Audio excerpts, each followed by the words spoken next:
नमस्कार दोस्तों, मैं हूं डॉक्टर पंडित एल के त्रिपाठी और आप सभी का स्वागत करता हूं इस प्रोग्राम में जिसका नाम है रेखाएं सब जानती हैं।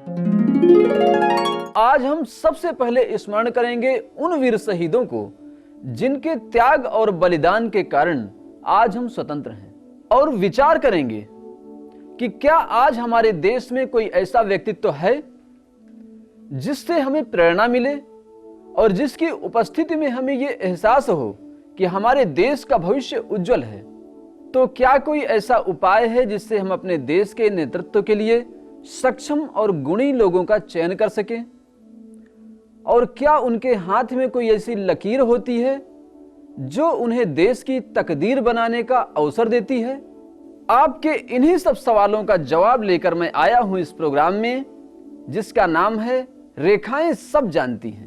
इसके साथ ही मैं बताऊंगा कि नेताओं के हाथ किस तरह के होते हैं और किस तरह के हाथों को पहचान कर आप उनके हाथ में सत्ता सौंप सकते हैं, और किन लोगों को सत्ता से दूर रखना चाहिए जिनके हाथों में बुरे लक्षण होते हैं। तो आइए प्रोग्राम शुरू करने से पहले मैं आपको बताता हूं कि आपके हाथ में रेखाओं का क्या महत्व है और इन रेखाओं और ग्रह क्षेत्रों से किस तरह से आपकी जिंदगी प्रभावित होती है। तो आइए सबसे पहले डालते हैं हाथ में एक नजर, और सबसे पहली रेखा है जीवन रेखा यानी कि life line. Life line Brihaspati में ऊंचाई से जब शुरू होती है तो ये जन्मजात महत्वाकांक्षा का सूचक होती है।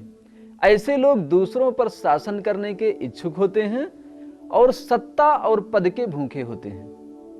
अगर ये लाइफ लाइन या जीवन रेखा शुक्र क्षेत्र को अच्छी तरह घेरती है यानी इसका घेरा बड़ा है, तो ऐसे लोग समाज में लोकप्रिय होते हैं, समाज के लिए काम करते हैं और चुनाव जीतने की क्षमता रखते हैं। इसके बाद आती है हेडलाइन यानी कि शीर्ष रेखा। इससे आपकी सोच और आपके दिमाग के बारे में पता चलता है।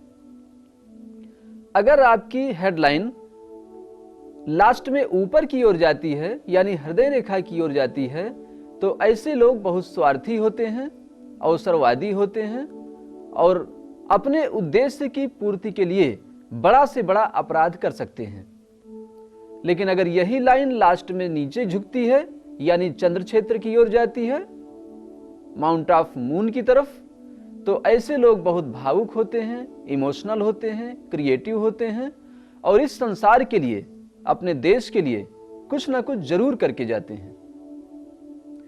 तीसरे नंबर पर हम देखते हैं हथेली में सबसे ऊपर, इसको कहते हैं हृदय रेखा यानी हार्ट लाइन। हार्ट लाइन आपकी भावनाओं के बारे में बताती है। आप कितने केयर हैं, अपनी कमिटमेंट के प्रति कितनी श्रद्धा रखते हैं, इसका पता आपकी हृदय रेखा से चलता है। चौथे नंबर की रेखा है भाग्य रेखा यानी कि जो आप प्रयास जीवन में करते हैं वो फलीभूत होंगे या नहीं, उनके फल मिलने के लिए, उसके परिणाम देखने के लिए हम देखते हैं भाग्य रेखा। और एक अच्छे राजनीतिज्ञ के हाथ में भाग्य रेखा का होना बहुत जरूरी है।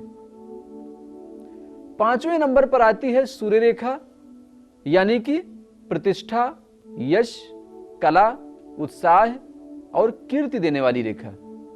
इससे आपके जीवन में प्रतिष्ठा बढ़ती है।